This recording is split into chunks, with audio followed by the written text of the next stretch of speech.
సమాధి పాదములో మొదటి సూత్రాన్ని మనం చెప్పుకొని వస్తూ ఉన్నాం. మొదటి సూత్రములో అథ యోగానుశాసనం, అథ అంటే అనంతరము అనే ఒక అర్థం ఉంది అని చెప్పుకున్నాం. ఈ విధంగా అనేక అర్థాలు చెప్పు. ఇక్కడ ఏమిటంటే అథ అంటే ఆరంభము, అథ అంటే ఆరంభము. యోగానుశాసనం, యోగము అనే దానికి అర్థాలు చెప్పుకున్నాం మనం. ఇక్కడ ఏమిటి యోగం అంటే సమాధి, ఏకాగ్రత, సమాధి పాదం అన్నమాట. సమాధి అంటే యోగశాస్త్రము అంటే సమాధి పాదము. అనుశాసనం, శిష్టస్య శాసనం అనుశాసనం అంటే శిష్టుని ద్వారా ఇది చక్కగా అనుశాసనం అయ్యను. ఎలా అంటే ఆరంభింపబడుచున్నది అని ఒక అర్థం అన్నమాట. యోగశాస్త్రము ఆరంభింపబడుచున్నది అని చెప్పుకున్నాం. అయితే ఈ యోగశాస్త్రం ఎలా ఉత్పన్నమైనది ఏమిటి అనుకుంటే, దీనికి ముందుగా కపిల మహర్షి సాంఖ్య శాస్త్రాన్ని చక్కగా ప్రతిపాదించారన్నమాట.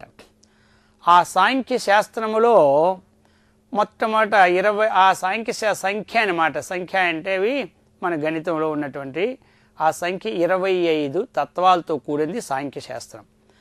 అది ఎట్లా వారి యొక్క ఉత్పత్తి క్రమం అంటే, మొట్టమొదట అవ్యక్తము, అవ్యక్తము నుంచి మహత్తు ఉత్పన్నమైందనమాట, పుట్టినది. మహత్తు నుంచి అహంకారం ఉత్పన్నమైనది. అహంకారము నుంచి పంచ జ్ఞానేంద్రియాలు, పంచ కర్మేంద్రియాలు, పంచ తన్మాత్రలు, మనస్సు ఇవి పుట్టాయన్నమాట. పంచ తన్మాత్రల నుండి పంచమహాభూతాలు ఉత్పన్నమైనాయి. ఇవి 24 తత్వాలు. అంటే అర్థం ఏమిటి? పంచ కర్మేంద్రియాలు, కర్మేంద్రియాలు అంటే వాక్కు, పాని, పాదము, పాయు, ఉపస్థం అంటే మన చేతులు, కాళ్ళు ఇవన్నీ కూడా. ఆ విధముగా జ్ఞానేంద్రియాలు అంటే శ్రోత్రము, త్వక్కు, చక్షు, రసనము, ఘ్రాణం అంటే మన చెవులు, కనులు ఇవన్నీ కూడా. ఈ విధముగా ఈ 10 తరువాత పంచ తన్మాత్రలు అంటే శబ్దము, స్పర్శము, రూపము, రసము, గంధము ఇవి 5, 15 అయినాయి కదా. ఇక పంచమహాభూతాలు, పంచమహాభూతాలంటే ఆకాశము, వాయువు, అగ్ని, జలము, భూమి ఇవన్నమాట. ఇవి 4, 5, 20, మనస్సు ఒకటి 21. ఆ విధంగా మనకి మహత్తత్వము, అహంకారము, ఈ ప్రకృతి అన్న ప్రధానమైన ఒక్కటేనమాట. అవ్యక్తం అనే 3 ఒకదానికి అర్థం. కాబట్టి 24 తత్వాలు. ఆ 24 తత్వాలను వీటన్నిటికీ ఆధారభూతున్న పురుషుడు. ఇప్పటికి మొత్తం ఎన్ని? 20 తత్వాలని సాంఖ్య శాస్త్రము, సాంఖ్యుడైనటువంటి ఆచార్యుడైనటువంటి కపిల మహర్షి బోధించినాడు. అయితే అతడు ఆ తత్వాలని చక్కగా బోధించాడనమాట. అయితే ఇప్పుడు మనకి ఆ 25 తత్వాలని కనుగొనే ఉపాయాన్ని ఈ శాస్త్రములో చక్కగా పతంజలి మహర్షి మనకి బోధించినారనమాట. అందుచేత ఇది శిష్టస్య అనుశాసనం అని, అనుశాసనం అని మనకి విధింపబడి ఉన్నది. కాబట్టి ఇది అనుశాసనమయ్యను. యోగ విషయమునకు ఇది అనుశాసనమయ్యను. శ్రీ పతంజలి మహర్షికి ఆ యొక్క కపిల మహర్షికి ఉన్నటువంటి భేదం ఎక్కడంటే, కపిల మహర్షి ఈశ్వరుని మాత్రం అంగీకరించలే, అది అన్నమాట. పతంజలి మహర్షి ఈశ్వరుణ్ణి అంగీకరించాడు. అందుకని కపిల మహర్షి యొక్క సాంఖ్యము నిరీశ్వర శాస్త్రం అయిపోయిందనమాట. నిరీశ్వరవాదం అంటారు దాన్నే. కాబట్టి ఈ యొక్క పతంజలి చెప్పింది శేశ్వరవాదం. ఈశ్వరుని అంగీకరించినాడు కాబట్టి ఇది శేశ్వరమైందనమాట. ఎందుకంటే ఇతడు ఈశ్వర ప్రణిధానాధ్వ, మొట్టమొదటి అతడు చెప్పాడు సాధన పాదంలో కూడా తపస్వాధ్యాయేశ్వర ప్రణిధానాన్ని క్రియాయోగ చెప్పారు కదా. అందుకని ఈశ్వరుని ఇతడు తీసుకున్నాడనమాట. ఈ విధముగా ఈ శాస్త్రము ఉత్పత్తి. అందుకని ఈ యొక్క శాస్త్రము మనకి పతంజలి యోగ శాస్త్రములో అథ యోగానుశాసనం అంటే యోగ శాస్త్రము ఆరంభింపబడుచున్నది. ఇంతవరకు మనం అర్థాన్ని చెప్పుకున్నాం. అయితే ఇటువంటి యోగము చిత్తభూమికలు 5 ఉంటాయి. ఈ 5 అనువర్తిస్తుంటుంది యోగం అన్నమాట. ఎలా అంటే ఈ యోగం అనేది ఒకటి చిత్తభూమికలు 5 ఉంటాయి. 5 ఏమిటి? క్షిప్తము, అలాగనే మూఢము, విక్షిప్తము, నిరుద్ధము, ఏకాగ్రము. ఇది అన్నమాట ఈ చిత్తభూమికల్లో యోగం. ఎలా అంటే క్షిప్తము అనేది ఎలాంటిది అంటే, ఇప్పుడు మనకి తృణజలూక న్యాయము అంటారు. ఈ క్షిప్తావస్థ ఉన్నటువంటి వ్యక్తుల యొక్క పరిస్థితి ఎలా ఉంటుంది అంటే చెప్తూ ఉన్నారు. తృణ జలూక న్యాయం. తృణం అంటే ఏమిటంటే గడ్డి, జలూకం అనేది ఒక పురుగు అనమాట. అదేమిటవుతుంది, ఎలా చేస్తుందంటే ఈ గడ్డి నుంచి దాటేటప్పుడు ఆ పక్క గడ్డి పోచను పట్టుకొనే ఇది వదులుతుంది అనమాట. అదేనమాట. అలాగనో ఇది రజోగుణ సంబంధం. ఈ విషయం నుంచి ఇంకొక విషయం పట్టుకొని ఈ విషయం వదలడం, ఆ పై విషయాన్ని పట్టుకొని ఈ విషయం వదలడం, ఇలాగ ఎప్పుడూ కూడా విషయములతోనే సంబంధపడి ఉంటుందని అర్థం అన్నమాట. ఇటువంటి అవస్థను క్షిప్తావస్థ అంటారు. అయితే ఇటువంటి క్షిప్తం ఎలాంటిది, రజోగుణ ఆధిక్యత చేత ఇది కలుగుతుంది. అందుచేత చెప్పారు దీని యొక్క గుణం ఎలాగా, రజో రాగాత్మకం విద్ధి తృష్ణా సంగ సముద్భవం అని చెప్పిందనమాట శాస్త్రం. కాబట్టి తన్ని బధ్నాతి కౌంతేయ కర్మసంగేన దేహినం. దేహినం బధ్నాతి, అది దేహాన్ని అంటే దేహినం అంటే దేహము కాదండి, దేహి అంటే జీవుడు. దేహే అస్యాస్తి దేహి అనమాట. దేహమునందు ఉంటున్న వాడిని దేహి అంటారు, వాడిని జీవుడు అంటారనమాట. దేహము వేరు, జీవుడు వేరనమాట. కాబట్టి అటువంటి దేహినం బధ్నాతి అంటే దేహిని అంటే జీవుడిని బంధిస్తుంది. ఏమిటి ఇది, ఈ రజోగుణం. ఈ తృణజలీక న్యాయంగా ఉన్నటువంటి ఈ క్షిప్తావస్థ రజో రాగాత్మకం విద్ధి తృష్ణాసంగ సముద్భవం చెప్తున్నారనమాట. ఈ రజోగుణ ఆధిక్యత రాగం, రజో రాగాత్మకం.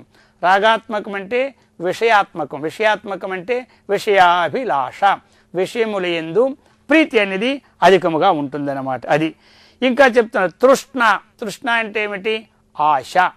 ఆశకు మేర లేదు కనకాద్రి సమూహం వైనను లేశము వెంట రాదు అని చెప్పింది శాస్త్రం. కాబట్టి దీనికి మేర ఉండదన్నమాట. వీరికి ఎప్పుడూ కూడా ఆ మేర ఉండదు అనుకుంటాడన్నమాట. ఇప్పుడు ఇంత ధనము నేను సంపాదించినాను, ఇంకా ఈ ధనము 10 ఏండ్లకి ఎంత అవుతుంది, 20 ఏండ్లకి ఎంత అవుతుంది, 40 ఏండ్లకి ఎంత అవుతుంది అన్నటువంటి గణితంతోనే ఉంటాడు ఇప్పుడు కూడా ఇతడు. భవిష్యతి పునర్ధనం అని చెప్పినాడు. కాబట్టి ఇటువంటి గుణాలలో ఉంటూ ఆశయా బధ్యతే జంతు కర్మణా బహుచింతయ ఆయుక్షీణం నజానాతి తస్మాత్ జాగృత జాగృత అన్నారండి. అందుకని మానవుడు దేని చేత బంధింపబడుచున్నాడంటే ఆశ చేతే బంధుచున్నాడు. ఆశయే పాశం అండి, ఇంకో పాశం మనకు లేదు. అర్థమైందా? మన పాశం, మన ఆశే మనకు పాశం. ఇప్పుడు యమధర్మరాజు పాశం వేసి తీసుకెళ్తున్నాడంటే ఏ పాశం తీసుకెళ్తాడు, మన ఆశయే పాశముగా మనం ఉన్నప్పుడు ఈ పాశాన్ని పట్టుకుపోతాడు.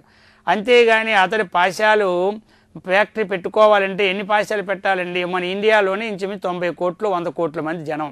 ఇంతమందికి ఒక్కొక్కరు పట్టుకెళ్ళేటప్పుడు ఎన్ని ఫ్యాక్టరీలు పెట్టుకోవాలి పాశాల కోసం, అలాగే ఎన్ని రాష్ట్రాలు పెడతాడు ఆయన. అందుకని మన పాశమే ఆయన పట్టుకుపోతున్నాడు అన్నమాట. అందుకని ఆశని మాత్రం మనము ఎక్కువగా పెట్టుకొని రజోగుణ సంబంధం క్షిప్తావస్థలో ఉండకూడదు ఇటువంటి విషయాల్లో. ఎందుకంటే చెప్పారండి, ఒక సామాన్య కుటుంబస్తుడు ఉన్నాడనమాట. ఆ కుటుంబస్తుడికి ఒకానొక సమయంలో ఆరోగ్యం బాగులేకపోయి, ఆరోగ్యానికి ఆపరేషన్కి అడిగితే చాలామంది ₹1,00,000 తక్కువ ఆపరేషన్ చేయమన్నారు. ఈ పరిస్థితుల్లో ఒక డాక్టర్ మంచివాడు ఉన్నాడనమాట. ఆయన దగ్గరికి వెళ్ళాడు. డాక్టర్ గారు, మీరు నాకు అందరూ డబ్బు ₹1,00,000 అడుగుతున్నారు, నా ఆరోగ్యం బాగు చేయండి అన్నారు. సరే చేస్తాను, కానీ పోనీ కనీసం ఈ యొక్క మందులకి లేబర్ ఖర్చుకి 10,000 అవుతుంది, అది పెట్టుకోగలవా అన్నాడు. సరే పెట్టుకుంటాను స్వామి అని ఆయన అన్నాడు. వెంటనే 10,000 ఒప్పుకున్నాడు. సరే వెంటనే కాగితం కూడా రాసుకున్నాడు. ఒకవేళ మధ్యలో పోయిందనుకోండి నా బాధ్యత కాదు అన్నాడు. ఆపరేషను నా ప్రాణం పోతే సరే అని కాగితం సంతకం పెట్టించుకున్నారు. చూడండి ఎంతటి వారైనా భగవంతుని నమ్మే ఉంటారు. ₹1,00,000 మన హాస్పిటల్లో ఆపరేషన్ డబ్బు ఇచ్చినా లోనికి వెళ్ళిన తర్వాత ఏమి స్వామి ఇది గ్యారంటీ అని డాక్టర్కి అడిగామనుకోండి ఏమంటారు, అంతవరకు నేను చేసినంతవరకే కానీ ఆ పైన మాత్రం దైవాధీనం అంటాడు. అంతేగాని నేను గ్యారంటీగా చేస్తాను చెప్పేసాడు అనుకోండి, ఆపరేషన్ ఫెయిల్ అయిపోయింది అనుకోండి, నా డబ్బులు నాకు ఇచ్చి అంటాడు. అర్థమైందా? అందుకని అది మాత్రం భగవదాధీనం అని చెప్పేస్తారనమాట. ఈ విధముగా ఆ ప్రాణాన్ని ఎవ్వడూ రక్షించలేడు కదా, అందుకని దైవాధీనం. ఈ విధముగా ఆపరేషన్ అతను చేసాడండి ₹10,000. సరే ఆపరేషన్ చేసినప్పుడు ఒక్క మనిషి కూడా అక్కడ రాలేదండి, వారి దగ్గరికి ఒక్కరు రాలే, ఒక్కడే ఉన్నాడు. సరే మూడో రోజుని జనం బులబుల వార్డు నెంబర్ కొనుక్కొని వచ్చేస్తున్నారండి. ఎందుకు వస్తున్నారంటే వాళ్ళు అన్నారు, మా వాడు లాటరీ పేలిందండి.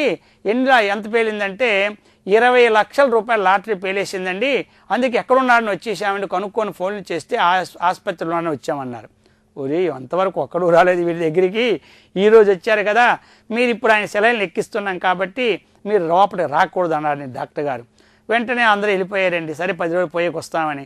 ఇప్పుడు డాక్టర్ గారు ఒక ఆలోచన వచ్చింది, వీరి దగ్గర డబ్బు లేక కదా నేను 10,000 కుప్పుకున్నాను, ఈసారి అడుగుదామని చెప్పి, ఏమయ్యా నీవు ఎప్పుడైనా లాటరీ టికెట్లు నీకు కట్టే అలవాటు ఉందా అన్నాడు. ఉన్నాదండి అన్నాడు. కట్టావా అన్నాడు డాక్టర్ గారు. కట్టాను. ఎంత కట్టా? 200 రూపాయల టికెట్లు కొనానండి అన్నాడు. సరే ఓ పని చేస్తావా మరి, నీకు ఎప్పుడైనా ఆ లాటరీ పేలిందనుకో, ఒకవేళ ఒక 10,000 రూపాయలు లాటరీ పేలితే నాకు ఎంత ఇస్తావన్నాడు. డాక్టర్ గారు మీకు 5,000 ఇచ్చేస్తానన్నాడు. సరే 1,00,000 పేలితే ఎంత ఇస్తామన్నాడు. 50,000 ఇచ్చేస్తానన్నాడు. 2 లక్షలు పేలితే 1,00,000 అన్నాడు. ఒకవేళ కానీ 20 లక్షలు పేలితే ఎంత ఇస్తామన్నాడు. డాక్టర్ గారికి గ్యారంటీ 10 లక్షలు ఇచ్చేస్తానన్నాడు. మీ మీద ఒట్టు అన్నాడండి. అనేసరికి డాక్టర్ గారికి ఏమైపోయిందంటే ఒక్కసారి హార్ట్ కంప్లైంట్ వచ్చి అక్కడే చనిపోయాడండి. అర్థమైందా?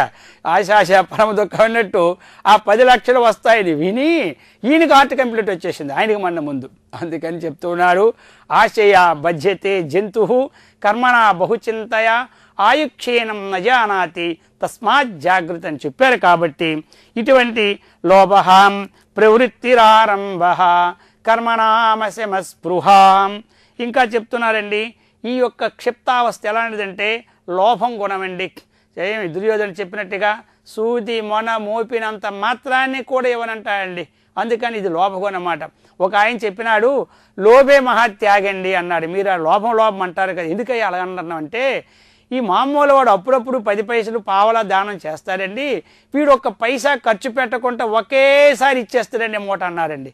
అందుకని ఇటువంటి గుణాన్ని మనం దాటాలంటే క్షిప్తావస్థను దాటాలి. ఆ దాటడానికి తగినటువంటి స్థితిని మనకి మహర్షుల వారు కలిగించి బ్రహ్మానందముతో విరాజినట్లు